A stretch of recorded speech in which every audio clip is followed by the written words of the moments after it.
Little Miss Recap contains adult language. Little Miss Recap is intended for entertainment purposes only.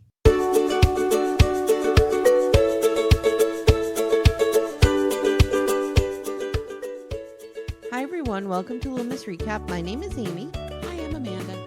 Hello, Amanda. Hello, Amy. How Very are you NPR today? of us. I'm fucking tired. That's how I am. How are you? Yeah, you said you didn't sleep well. What's I going did not on? sleep good. I woke up at like 3:00 because it was really warm in our house. Yeah, it's that weird time of year. Right. It was like 72 degrees in our bedroom, which for me is like living in an oven. Yeah, that's too much. I can't. That's too much for many ladies of a certain age like me. Given my druthers, I would sleep in like 55 degrees, not 70 Ooh, degrees. Like okay. I See, like I it to would be not. I like it to be fucking cold Mm. and a lot of blankets. It's just how I roll. Well, my problem is I have to get up and pee 85 times, and that's going to be too cold for me to get up and I pee. understand. Thankfully, I don't usually have to get up, but Mm-hmm. I woke up because I think I woke up because I was warm. I either woke up because I was warm or I woke up because I had to go to the bathroom, but then Mm-hmm. they both woke me up. Todd was also awake at that point, but we don't talk when we wake up in that hour. Yeah, We no. just both lie there on our phones next to each other and pretend Yeah. like this is not happening. Mm-hmm. And then I fell back to sleep eventually. He fell back to sleep well before I did. And then I woke up because I was having a dream that my car was stolen. Oh, And no. yeah, and like no one gave a fuck. And I couldn't I would dial give a fuck. 911. The Thank BDFs you. would 100% give a fuck. Thank you. And it was at my childhood home where I lived when I was a teenager. Oh. I think it's because I was watching this week's 90 Day Fiance, at least part of it. This is not giving anything away, but Greg and I drive the same car, down to the color. Oh, It's a okay. silver All Jetta. right. It's probably the Don't same you love year. how things like that work their way into your dreams? Yes. I Yes. have dreams often about podcasting. Yeah. Yeah. It's weird. So and then my alarm went off and I was like, and now I'm not washing my hair journeys. I was like, oh, good. But no, today is day 4. So I really had to wash my hair, which meant I had to get up. Yeah. I'm nursing. I've already had a whole day and it's 7:30. I'm nursing a little one through. They don't know if it's the flu. We don't know what she's got going on. Oh, COVID, we're not sure. Oh, poor baby. Yeah, the day I took my other daughter to college, Right. like the tour, she came home from school. I got a call from the nurse that she had a fever and they were sending her home. Mm-hmm. And so yesterday I had to take her to the doctor because, of course, they're out of excused absences. So Right. now every time they're absent, I have to go Get a doctor's note. excuse. Thank you, migraines. Which is also stupid because they literally sent her home because she had a fever. I know. Okay. I know. Okay. So whatever. I took her to the doctor and I was saying to the doctor, like, she doesn't have a sinus infection. She doesn't have, whatever. Right. And I'm like, does she have the flu? Does she have COVID? And they're like, we don't test for COVID anymore. Oh. Because I was like, oh, are you guys seeing a rise in COVID? Like, is that a thing still? She's like, yeah, we don't test for it. Interesting. Okay. All right. But anyway, needless to say, when we got home from the doctor, I went into Graham mode, as I call it. And I kicked her out on the couch and I went through her room like a demon cleaning it, which found a lot of interesting things in there. Okay. And Lysol'd the shit out of her bedding, washed her bedding, wiped down her windows. Like I just did the whole room. Right. And now she's got a little haven in there with their little humidifier hooked up and a nice smell of Lysol. And yeah. I love taking care of my kids when they're sick. That's very sweet. I really do. That's very sweet. I like that. For like a day or two. I didn't get a lot of that as a kid, so I'm always impressed by that. Martha doesn't believe in illness, so I didn't get sick very often. It doesn't last very long, I mean, whether I got sick very often or not is irrelevant, but I didn't get sick very often because we don't believe in that. Same thing with Timmy. He just kind of, he'll peek his head in and say, do you need anything? Yeah. I really want to be left alone when I'm sick. Yeah. Not me. Oh, I really want to be left alone. Wait on me, take care of me, bring me things, but I don't have anybody to do that. So, yeah. I'd bring you things. My Graham used to take care of me like I would that. do that for you if you needed it. How was the college visit? The college visit was it was good. It was good. I mean, Westchester's funny because it's still such a Pennsylvania town. Oh, yeah. Like you still just feel like you're in Pennsylvania. You know what I mean? There's just a feel to it. Yeah. And it's a cute town. It's a really cute town. What I loved most about it, and the girls were laughing at me for this, but what I loved most about it was You are 5 minutes from a train station that will take you to DC, New York, Philly, you know what I mean? And I You're not really really liked 5 that. minutes from a train station that would take you anywhere. No, they said you're 5 minutes from the Amtrak No. that will take you into Philly. Oh, yeah, I guess you could get to Exton. It's more than 5 minutes, but yeah. Yeah, Okay, yeah. Exton, I'll give you. Yeah, Well, yeah. they have a bus that takes Oh, them okay, got it. Cool, to the cool. train station, Cool, and cool. then, but I like that for them because That's the if they train I used want to take to work every day. well, Same there you line. go. And Yeah. if they, like, wanna go to a concert or something in Philly, I don't have to worry about them driving. 'Cause You. my daughter won't have her car, but this other little girl will. Not little girl. This Her other friend. Young adult woman. will. Yeah. So, I'm gonna be nervous about them driving, but Sure. they're so excited. It is so cute. Like, they're Aw. making a shopping list for their dorm room. They're talking about, like, "Here's the grocery store we're gonna shop at," and da da da. Like, it's just really fun to see them like that because I didn't have that when I went to Right. college. Yeah, yeah. Well, I can give all kinds of Westchester recommendations of things. I know the area back of my hand. It's Prob only a 10-minute walk downtown from the Oh, yeah. college. Oh, Mhm. I partied at Westchester. I didn't party at the University of Delaware. I came up and went to frat parties at Delaware or at Yeah. Westchester. Yeah. So that began my love of Westchester. I lived in Westchester for a year right after college.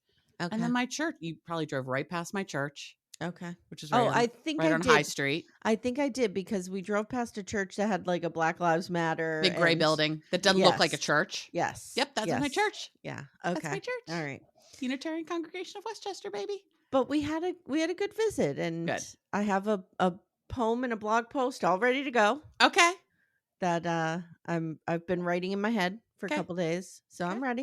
I'm Good. ready to talk about it. Mhm. And how much did you have to spend at the bookstore on stuff? Oh, Jesus Christ. Well, I'm stingy, so I put a limit on it. Okay. I was like, you can get 2 things. I don't want you to spend like more than $50 or $60. Okay. But then my mom was with me Okay. and she was like, "Oh, get a hoodie and get your sister a hoodie." And, Yeah. so I only spent maybe 50 or $60, but Okay. yeah. Okay. Well, that's fine. That's the fun part. I mean, I remember after I got into college and going to Delaware and like getting my sweatshirt and Mhm. getting this. Mhm. 'Cause remember back in the day when we were kids, those stickers on the back of your window, Oh, they're still a thing. are they still a thing? Yeah. Yeah, I remember And the going down and laptop getting it. stickers are a thing. Oh, I bet. I bet. Yeah. And to be fair, I was with the daughter who doesn't really like to, like, spend a lot of money. Mm-hmm. If I had my other daughter with me, forget Right. it. Like, when I went to Pitt, I spent, like, $200. Easily, easily. I like it. I like it. Well, good. I'm glad. Yeah, I'm excited yeah, for her. it went well. It Good. went well. Alright, are you ready to talk about this idiot? Let's do this. Oh, Again, this woman hashtag is not all Amandas. trash. Not all Jesus Amandas. Christ. She's real bad. She's real fucking Wow. bad. Mm. And when you're that goddamn cute, you can get away with a lot of shit. She is very pretty. She's gorgeous, which I think is and she looks sweet. She looks girl next door sweet. Similar to What Does the Nanny Do? Mm. I feel like we need t-shirts that say, "What did Corey know?" What did Corey know? I don't know. We'll I talk was about it. listening to the follow-up Scamanda podcast. So Oh, really? yeah. And? No one really knows what he knew. Mm. Okay, so Detective Martinez and Nancy are starting to investigate the blog. Remember in episodes 1 and 2, we learned about the crime, what it was, da da da. Mhm. And we kind of left with episode 3 is going to be the wheels of justice turn slowly. Like now the investigation's beginning. Right. And it does take a long fucking time. Yeah. So Martinez says there were HIPAA laws. This was a tough case. Yeah. But what could we prove without violating anything? That's what they were trying to get around. Mm-hmm. So, when you examine the photos, Nancy tells us, here's a few characteristics. Number 1, Amanda turns the medicine bottles just enough to conceal the name of what the medicine is or who it's prescribed for. She concealed certain details in photos. She would go to the ER and then start snapping pics with her little iPhone. Just get me in that ER and I'm going to be, could you imagine her in an ER setting? Oh my God. They made it sound like she would go in for like, oh, my stomach's hurting me. I'm here. Right. Now I she's think like, I'm dehydrated. Right. And like the nurse leaves the room and she's like a kid in a candy store. She's like running around like playing with the IVs and putting shit on her face. And who knows what she's doing. Right. Alanis Morissette, who is Charlie, tells us that Amanda took advantage of the clinical setting, which is wild to me. It's wild to me too. But in an ER, it'd be very easy Yeah. to If you're a psychopath, sure. yeah, I mean, the a very busy ER is a chaotic place on a good day. Yeah. So it'd be real easy to just sneak around and grab some pictures of yourself, blah, blah, blah. What a The weirdo. chemo piece is a lot fucking harder, I'm telling you, because I watched my mother get chemo. Yeah. Now, Well, she also started saying that she was in this one clinical trial and she had to administer her own chemo at home. no, not a thing. Not a thing. No. Not a thing. I mean, first of all, clinical trials are so tightly controlled and regulated. And if you're a part of a clinical trial, like you're not just walking in and getting your pill or your shot, you're going through massive testing. They're recording everything about you before they give you the drug and then everything about you after they give you the drug. Like, Yeah. Oh, it is yeah. so much. It is a regimented, sort of strict environment. Like, there's Very. no way they're just going to mail you the drugs. Here, take No. these at your leisure. And Keytruda back then, so I Mhm. worked for a pharmaceutical data analytics company at that time, and Keytruda was really starting to pop. This was like, I worked there in 2016, 2017. And it's egregiously expensive. Of course. And back then, it was all clinical trial. Like, no, none of this is plausible at all. If you Okay. know even a smidge about the medical system, none of Okay. this is plausible. So Martinez decides he's going to tip his hand a little bit to see if anyone would crack. So he goes to the church and he tells the pastor, but the pastor kind of stonewalls him with the hot lawyer daughter. Mm, The hot actress they lawyer. got to play her anyway was real cute. So Amanda now gets an attorney, and the attorney contacts Martinez. And Martinez says, look, if she has cancer, I will close this case tomorrow. Mhm. But I need something that proves she has cancer. Give me something. Right. So the lawyer emails Martinez. A couple days go by, and he gets an email, and it's a doctor's note. Mhm. Real simple, elementary investigation here. He calls the doctor Right. to verify it. And the doctor's like, I wrote her a letter, but it was not for cancer. Right. It was probably for like a staph infection. Right. Yeah. Something you could come up with. Yeah. Oh my So God. What an idiot. Martinez said she named so many doctors and organizations on her blog that he began calling them. And it's so funny because he gets enraged at one point. He calls like the National Cancer Society or the American Cancer Society. And he's like, what is your barrier to entry here? Like, what Mhm. is your bar for entry? And they're like, pretty much you just say you have cancer Right. and we believe you. Right. He's like, "Mm." Well, I have bad news for you. But it's like, why wouldn't they believe you? Right, because 99.9999999% of people would never lie about having cancer. Right, and cancer's a bad thing. It's a bad Why thing. would people lie about it? Yeah. So, he says Martinez goes, and this was pretty smart. He called one of these trials or these hospitals that she was part of or whatever, and he's like, "Look, if she wasn't there and you tell me that, we're not violating anything." Right. So these people are like, "Yeah, she's never been here. She's never been treated." So he's like, "Bingo. Yep. We gotcha." They decide now they're going to bring in the big guns, the IRS. And they're going When to in try doubt, man, the IRS is the thing that'll fucking take you down. they're going to try to get her for federal wire fraud. Mhm. And we meet Arlette Lee, Agent Lee. She is the special agent in charge of this investigation. Again, really beautiful woman. And a no-nonsense motherfucker. Yeah, I I don't wouldn't think want you her wanna on piss me. this woman off. No. Mm-mm.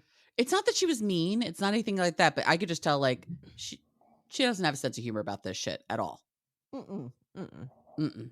She's not going to listen to our podcast cover this. Mm-mm. No. Mm-mm. So they go back. Now we get this. Okay, here we go. Get out the red pen. Okay. We didn't need now a whole backstory about Amanda and wondering why she's lying about this because there's nothing interesting there. Well, the thing We is would need it if there was something interesting. so I was telling Amy before we hit record that so I had listened to the original Scamanda podcast, like I said, and I forgot all the details because it was years ago and I'm old. Okay. But I listened to Alanis Morissette put out a question and answer episode. Alanis Morissette. Charlie Guys, we're Weber. talking about Charlie. Tell me she doesn't look like her. Come on. She looks a fair bit like her. Yeah. But she put out like a Q&A episode, Mhm. and I got through like 90% of it. But somebody said they thought she was too nice to Amanda, and someone thought, why did this could have been 2 episodes? Why wasn't it that? Yeah. Why was it so much longer? And she said, first of all, she thinks often about, was she too nice? She's always looking at things through trying to be an Sure. objective journalist, et cetera, et cetera. But she said the reason that they took the time to go through this, and it did feel repetitive after a while, is first of all, to understand the magnitude of her con. Sure. But also, they didn't know if there wouldn't be anything about the childhood without it. And if they hadn't included it, everyone would have gone, well, did anyone talk to her mom and figure out what the fuck happened to her? Right. Right. Nothing I happened to just her. feel I like get what you're saying. I just feel like I don't know, maybe it could have been woven in more naturally Mhm. in the first episode where we meet her. It could have been in there. It Maybe. didn't we didn't need to throw it felt to me like we're just going to shoehorn some content in to fill out these last 2 episodes. Okay. So Then don't listen to the podcast, because the podcast is like 9 episodes. And that's it what I goes heard. on and on. I heard. Hey everyone, stay tuned. Little Miss Recap will be right back after these words. Amanda. Amy. For our sponsor, Lumi Gummies today, I have an idea. I think we should do a rapid fire bonus round. Which 90-day celebrity stars need a Lumi Gummy or have taken a Lumi Gummy maybe? Okay. Madeline. Oh, I have her on my list too. Manon. Manon could really use indica. Yeah, to calm her the fuck down. Calm down a little bit. I think Jenny could use a sativa to maybe up the energy a little bit, because there's none there. Funny you mentioned Jenny. I have Sumit's aunt can use one to definitely chill out a little bit. She definitely could use one. This is a wild card. Florian could use one. I don't know what I don't know what variety. Yeah, but maybe I feel he needs a hybrid. I feel like Florian on a gummy would be good. Yeah. I also have Dylan's mom from Dylan and Patia. Yeah. And I have Luke's dad of Luke and Madeline. Yeah. Mm-hmm. Yes. Yeah. And we can use Lumi Gummies as well. Yes. Yes. All the time.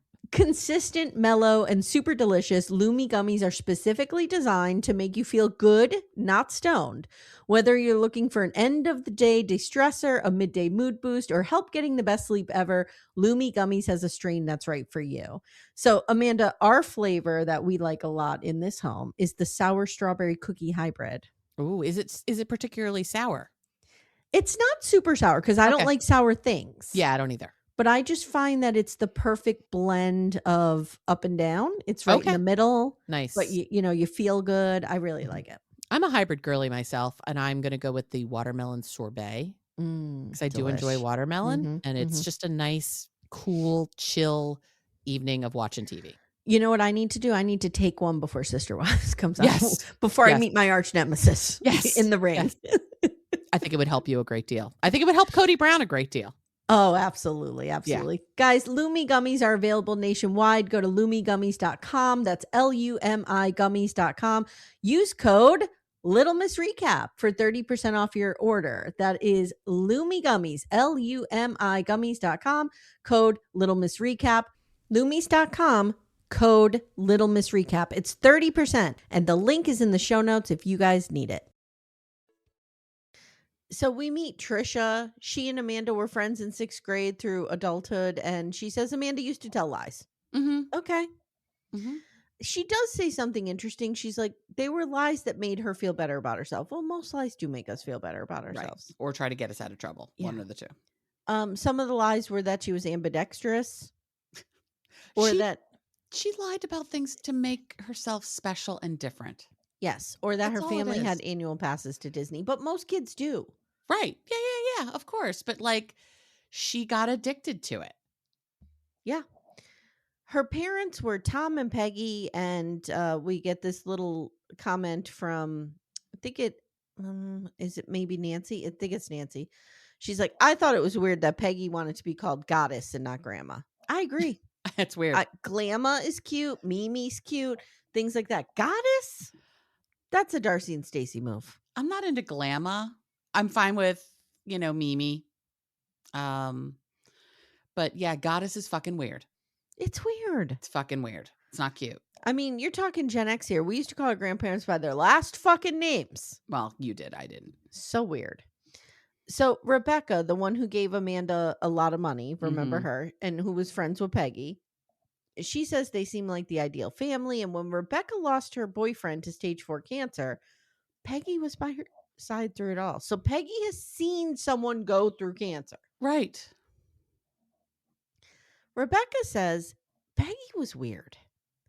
She was buying an investment property while Amanda's fundraising for life-saving treatment. Like, what's that about? Yeah, the whole fact that her mother wasn't glued to her side at all times should have been enough. If she had a normal family, Yeah. should have been enough to prove something is amiss here. Well, and that tells me I think the mother knew she was scamming. Yeah, it has to be. I really do.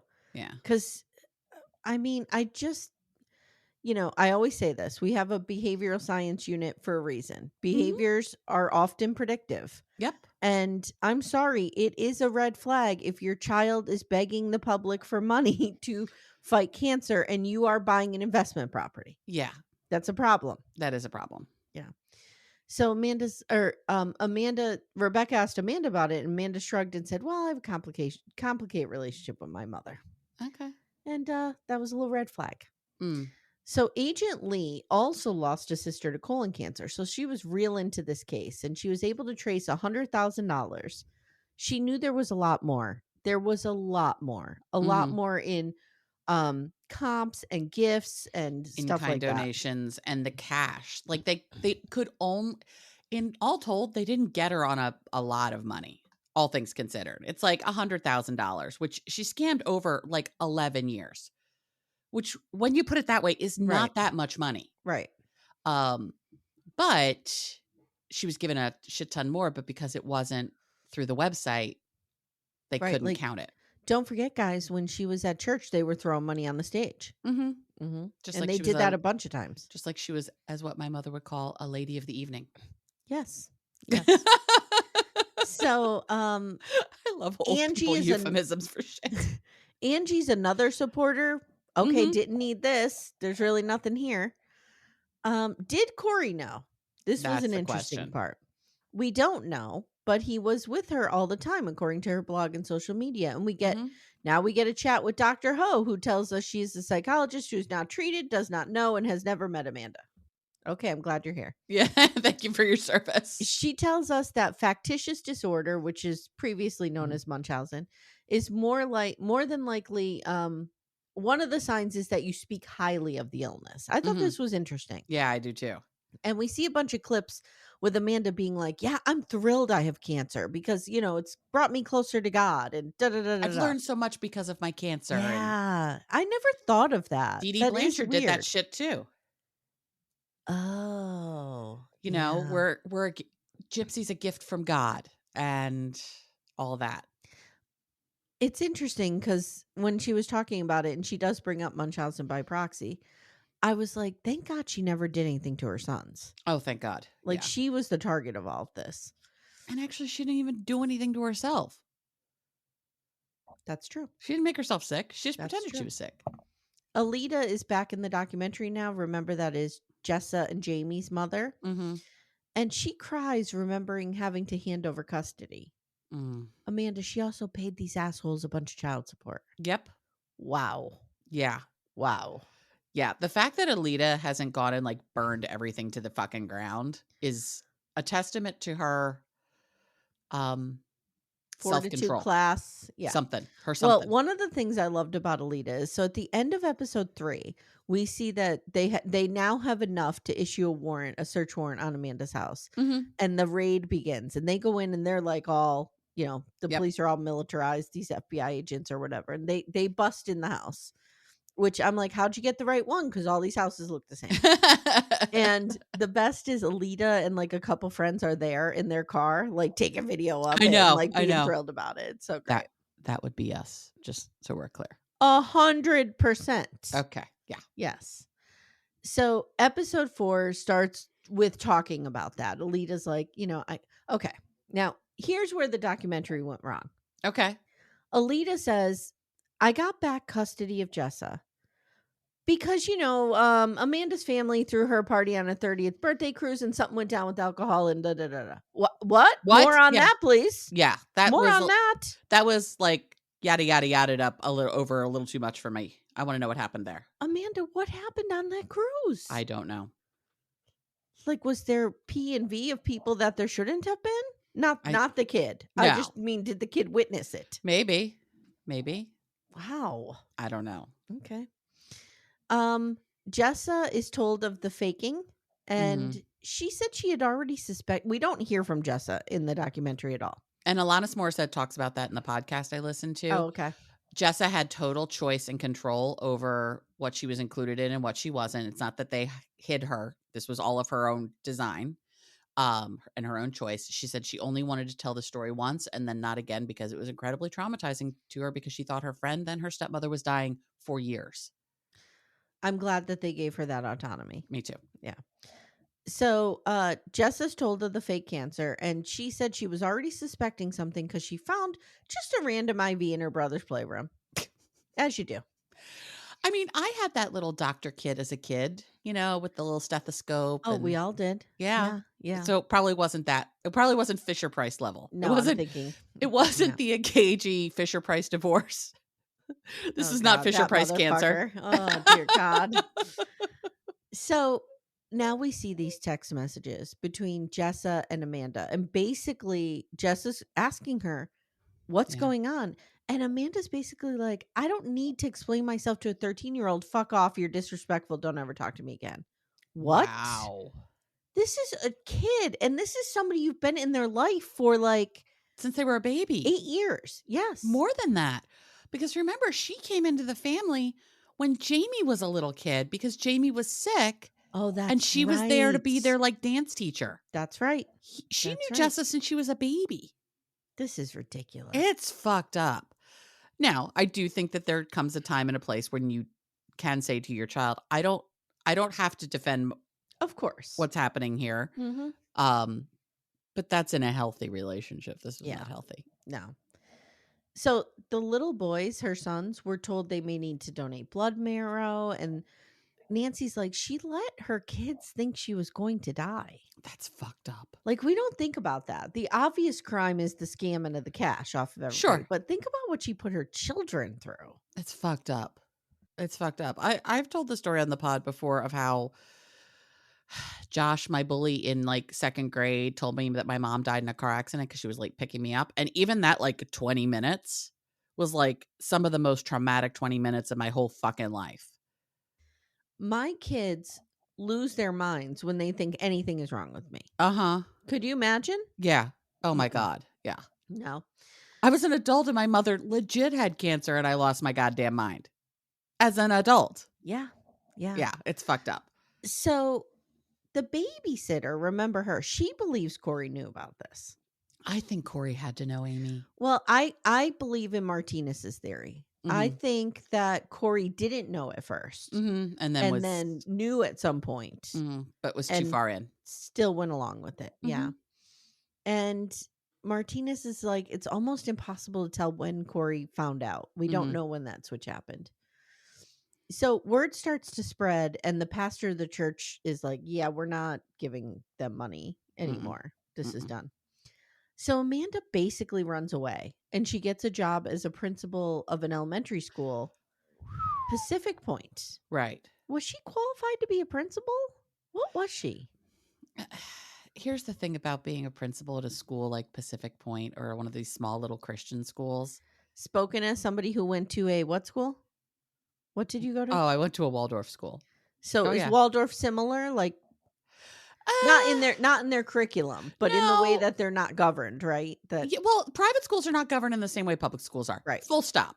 Right. Full stop. Like you can be a teacher you don't have to be certified. You don't have to be certified to be a teacher at a private school. You have to be qualified. Let's be clear. Most of the time. Most of the time. Well, but the thing is, there's a lot of schools where you don't have to be much more than saying I'm an administrator. Yeah. Okay. Also, this woman's a fucking con artist. Who knows what she told them? Yes. It's awful. It's awful. So she runs away, and we have a bunch of parents talking about, like, we don't need all of this. A little bit of it, I think, is helpful to know that she just kept the lie and the con going. Here's the example. We could have had one parent story. Yeah. The two felt repetitive. Okay.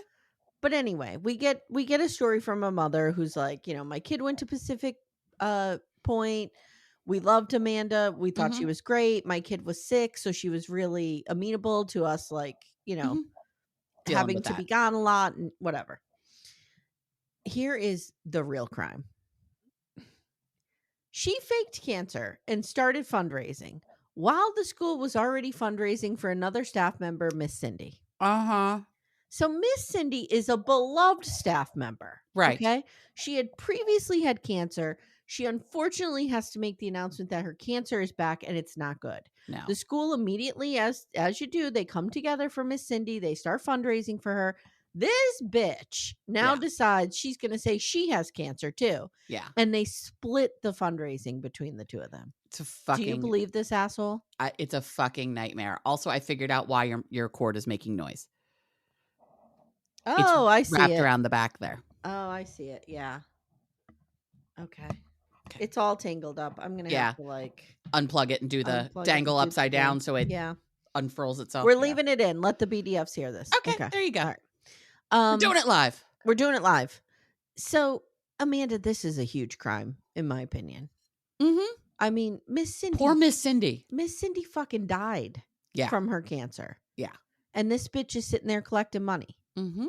Mhm. That should have gone to Miss Cindy to, I don't know, make her and her family's life easier at the end of her life and after she passes. Yeah.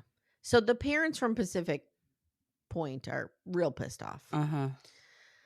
Nancy starts reaching out to the parents, and Amanda files a restraining order against her. Jesus And Christ. Nancy fought it, and she won. Yeah. And she spent a lot of money fighting it. Mhm. Hey man, freedom of the press is a thing. Unfortunately, sometimes it's a thing. Yeah. Fortunately, sometimes it's a thing. More But often it's a thing. fortunately than not. But Yep. yes. Yeah. So in court for the hearing, because you know I love a good deposition, but this was not that. This was an actual court. I say I love a depose good that definition. motherfucker. Depose them.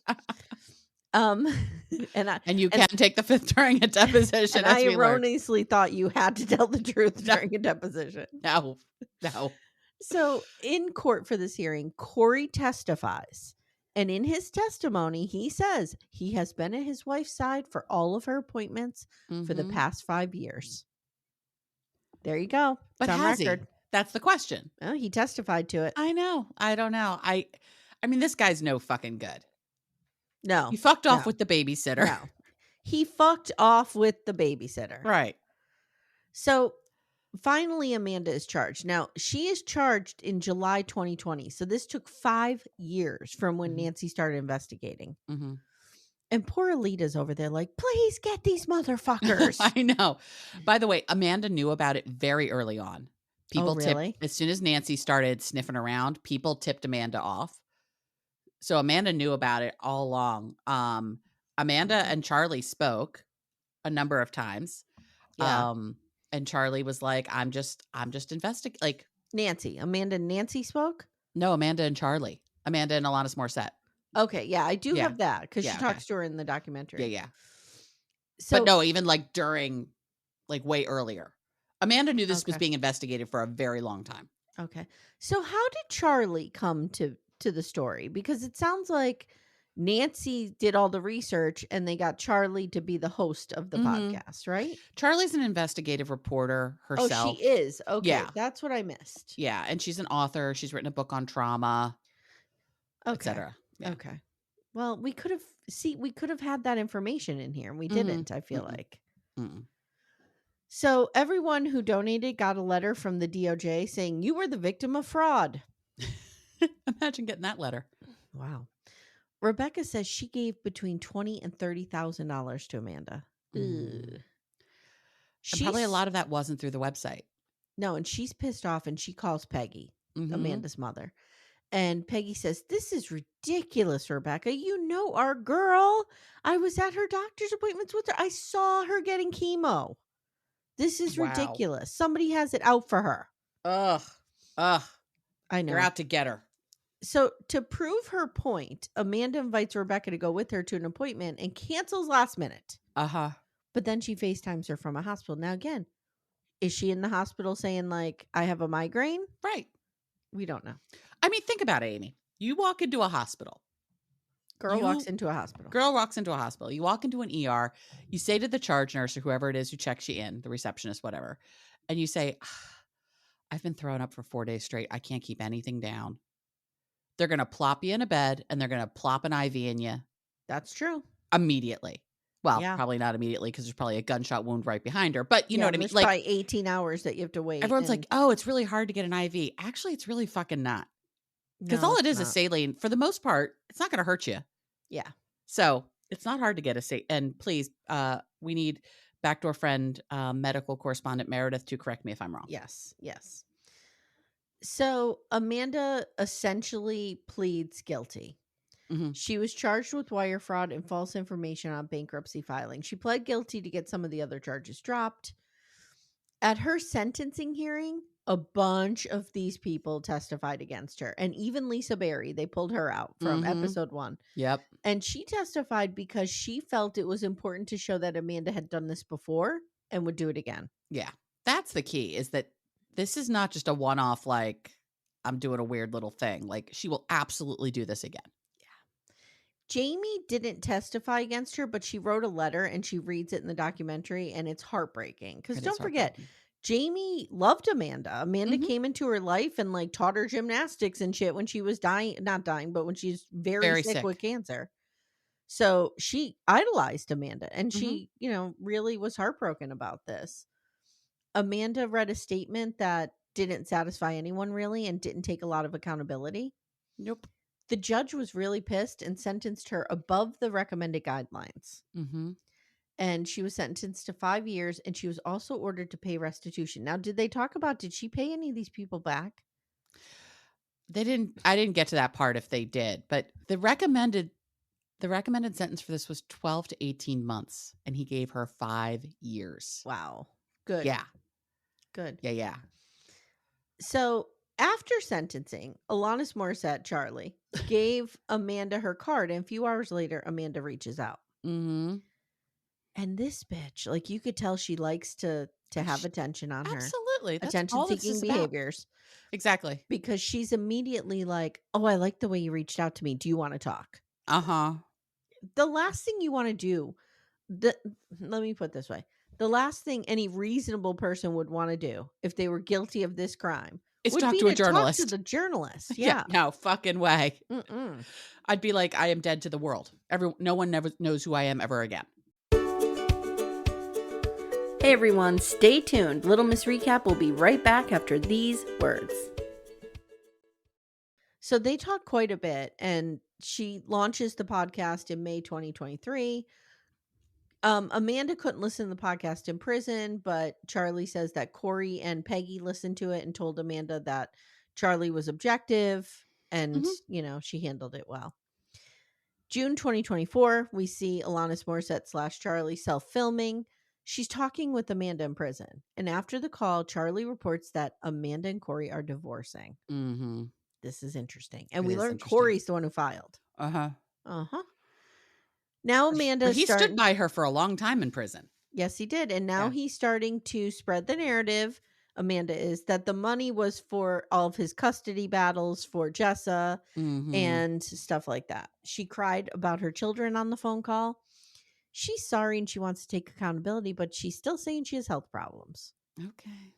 Yeah. Nancy helped with the podcast and was stunned at the response. Yeah. Rebecca was in contact with Peggy, who suddenly is like, oh my God, I just found out that this was all a lie.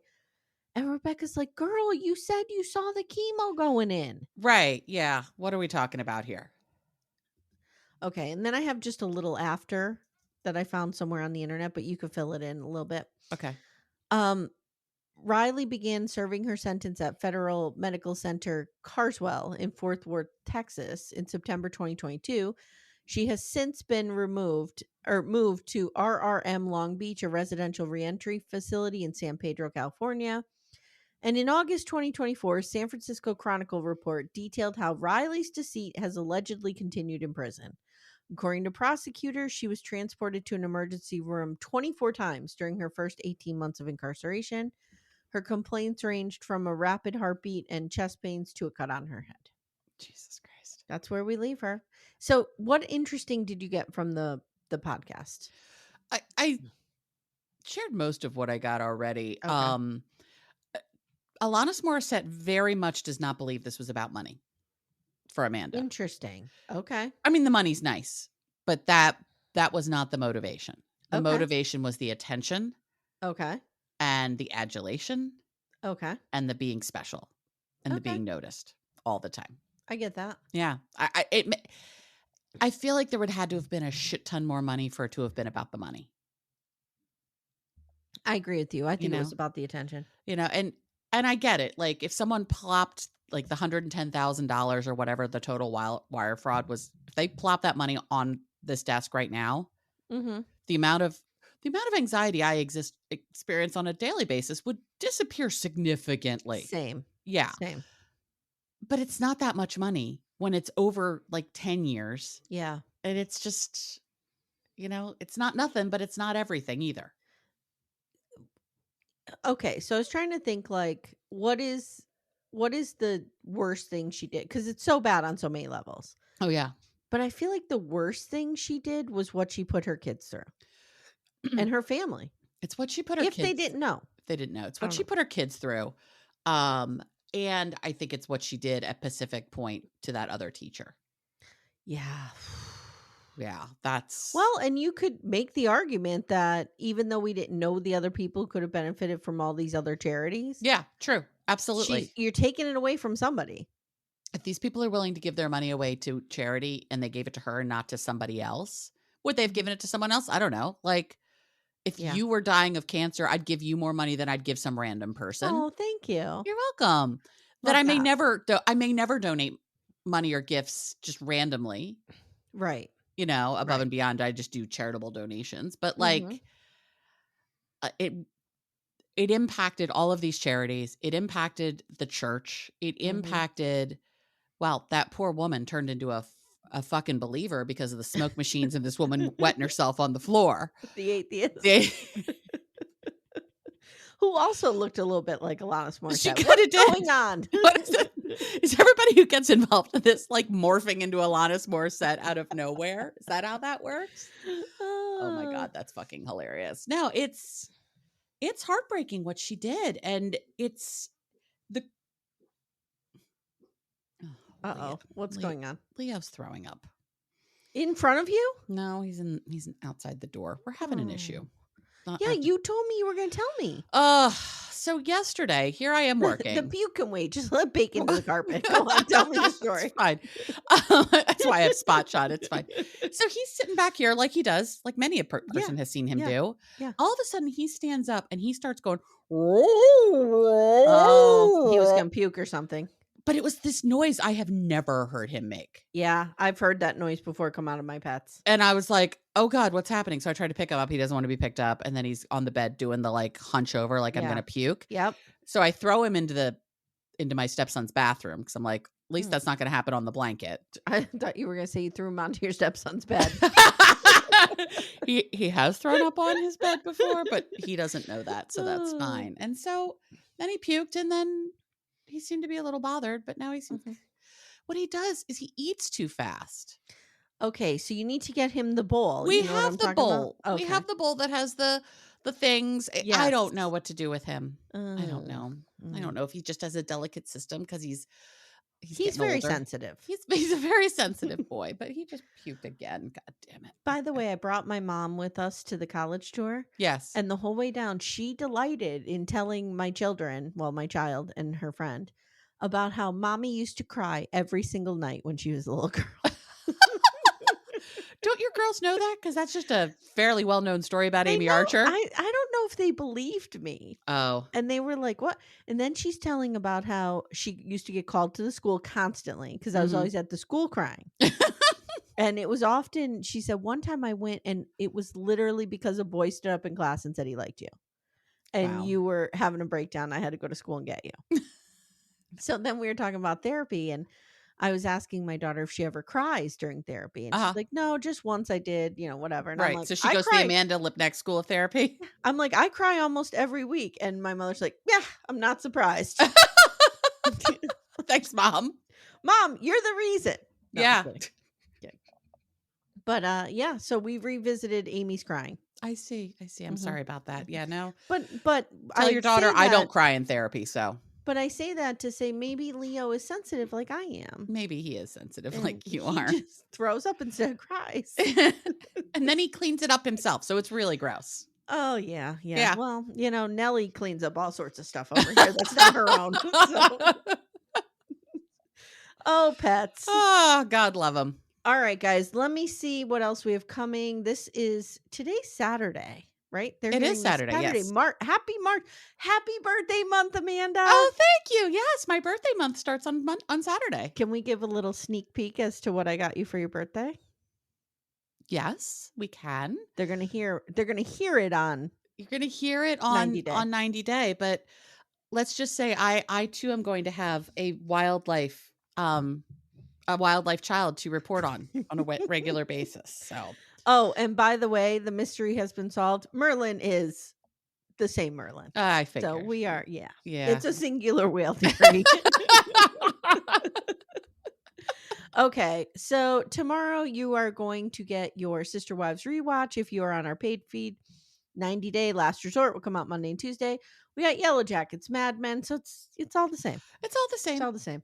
Mm-hmm. Just keeping it going. We'll wrap up next week. We'll wrap up Mad Men. And you're watching Love is Blind. How you liking it?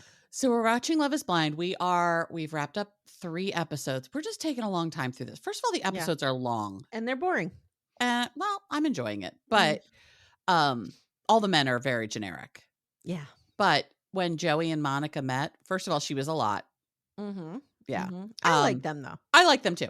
Mm-hmm. The first couple that pairs off, I almost always really like. Yeah, me too. Except I did notice an editing blunder. So they pair off, and I probably should have said spoiler alert, but it's 2 weeks old and I'm probably late and okay, whatever. Anyway, they pair off. We have the meeting. Yeah. And then like 10 minutes later in the same episode, we see him coming out of a pod with his little notebook. Oh. So they're clearly just pulling, the milling about outside the pods together. Yep. So I was like, editing mistake. But yeah, as I texted you and Becca last night, he left the meeting with Monica with a very, very big boner. How did I miss this? I don't know. I just looked and I saw it. I was like, oh my God, he has a boner. And Todd looks up and goes, oh my God. Oh my God. I feel like I have to rewatch. You have to go back. Once you know it's there, it is impossible to miss. I understand. Which, hey, good on you, dude. If you meet your wife and you're all boned up, great. Yeah. That's how it should be. Good. Yeah. That gives me hope. I'm just looking. See, I've been spoiled on who some of the couples are. So, like, I know Dave and Taylor. Is that who it is? Wind up together? No, Dave and Lauren. Lauren. Okay. First of all, I really like her so far in the pods. I don't know if I'll continue to like her. I hope I do. Yeah. But I've read a lot of this slut shaming bullshit and I am not here for it. Well, so the way I came down on that is I'm of 2 minds. Okay. You are allowed to date whoever you want. Of course. And if you're uncomfortable with the fact that it's not that she was banging the dude. It's that she never ended the relationship. But it wasn't a relationship from what I understand. Right. Correct. But Okay. that's what his thing is. And I'm like, okay, fine. He obviously is never going to get over that. Right. But she also should be allowed to do whatever she wanted to do up to the day you walk into the fucking pods. Yes. It's very similar to when Orion slut shamed, what's her name? Lauren. Oh, Lauren. Yes. Yeah. On MAFs. Mm-hmm. Yeah. It's exactly the same thing. But I get it. Like, I understand why I understand his reasoning. I don't agree with it. Yeah. But I'll be curious to see it once I get there. Cause I've only seen it on Facebook. But of course, in that Lort group, we've talked about Lort before. Yes. There's a lot of I'm just going to say rampant misogyny about how women who are easy aren't going to be loved. And I'm like, fuck, what? Right. Oh yeah. It's a lot of this like, well, I don't want a woman who would be so easy. Did you see our boy Josh made the podcast rounds from 90 Day and Last Resort? And literally was on a podcast where the podcaster said, oh, these women be crazy, pretty much. Oh. And I was like, what? That's your take out of Last Resort? Yeah. I mean, I'll give you some of them are Natalie, but like, Darcy, but like, I don't know. They're all of these people are crazy. All of them. Yeah. Yeah. All of them to a one. My cackles are up when women talk about other women. Me too. Me too. And I know Josh has been on a Jasmine slut shaming tour. Oh yeah. Oh, yeah. Yep. Yep. Oh, I did also. Oh, I got into it with Shabuti a little bit. How dare you? I got into it with Shabuti. Are you going to compromise our source? I might. I don't know. Well, I think they're still going to just post, so I think we'll be fine. But he was positing that, of course, they had Reba be ethically non-monogamous as a plant to justify Jasmine's cheating. Oh, I saw that. And I commented, I'm like, I could believe potentially she was a plant, except she was on the first season. Right. And actually, she might be the best therapist of the group. And then he clapped back with, she let Natalie speak to her so terribly at that one session. I'm like, we don't actually know we know what they show us. What is she going to do? Fight back with her? I don't know. A therapist isn't going to fight back with their client. They're going to de-escalate and remove themselves from the situation. Which is what happened. Yeah. So Shabuti came after me a little bit. Shabuti. Whatever. Amanda, you got to be careful. We can't get on his radar. No. I'm not posting his Little Miss recap. It's just a little Amanda Lipnack over there, Okay. All right. Doing her thing. I commented on this other podcast as Little Miss recap saying, did you just say women are a lot? So I might be on the radar. Okay, good. I'm fine with that. All right, guys. This has been your Scamanda and 90-Day Corner. Sure. And Love is Blind Corner. And Leo Pukin Corner. It's a lot going on over here this morning. Thank you guys so much for your ongoing support. And that's it. That's all we got to say. Thank you, Amanda, for showing up. And you are not Scamanda. No. # not all Amandas. I have not scammed anybody out of anything. Correct. Just like when we watched Amy Fisher, it was # not all Amy's. Right. But many Amy's. Some days it would be nice to scam. Not to scam somebody, but to be the beneficiary of a good scam. There you go. I don't want to do the work. I don't want to break the law. I don't want to hurt people. I'd just like someone to hand me a lot of money. Depends on who they were scamming. Yeah. Well, maybe. If somebody was like scamming the bros from 90 Day, like Josh and Rob, I'm okay. I could be okay with that. Yeah. I'll take it. Yeah. All right, guys. Thank you so much for listening, and we'll see you soon. Take care, everyone. Bye. Bye. Thank you so much for listening to Little Miss Recap. If you'd like to support the show, the best way you can do that is to join our Twin Flame universe, which is our Patreon, Supercast, and Apple subscription feeds. The links for those are in the show notes. You get ad-free episodes and a ton of bonus content. You can also subscribe to the feed so you don't miss an episode, share the show with a friend, and leave a 5-star review. To contact the show, please email me directly at amy@littlemissrecap.com or join our Facebook group Backdoor Friends. Thank you so much for listening, and we'll see you next time.